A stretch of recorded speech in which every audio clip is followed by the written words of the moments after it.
Do you know the difference between あげます and もらいます？シークレットジャパニーズチャンネル。誰にプレゼントをもらいましたか？ Who gave you the present? お母さんにもらいました。I received it from my mother. お母さんにプレゼントをもらいました。I received a present from my mother. もらいましたは話している時よりも前の出来事です。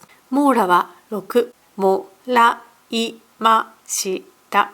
もらいましたとあげましたの違いを見ていきます。くのいちがプレゼントを持っています。忍者にもらいました。I received it from ninja. くのいちが話しているので、主語 I はくのいちです。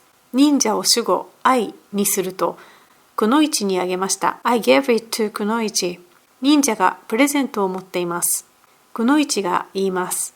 忍者にあげました。I gave it to ninja. 忍者が言います。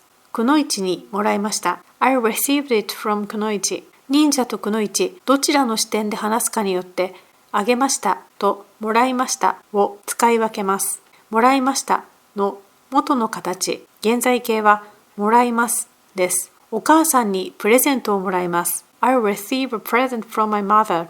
もらいますは話している時よりも後の予定です。まだプレゼントは受け取っていません。網羅は5、もらいます。くのいちがプレゼントを持っています。くのいちの言葉です。忍者にあげます。I gave it to ninja. 同じ状況で忍者を主語にします。くのいちにもらいます。I receive it from くのいち。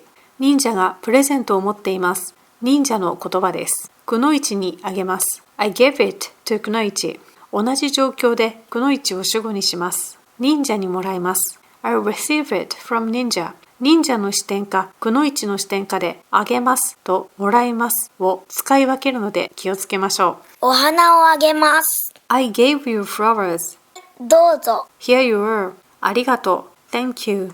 お花をもらいました。I received flowers. あげますともらいます。違いがわかりましたか？最後に聞いてみましょう。誰にプレゼントをもらいましたか？ Who gave you the present?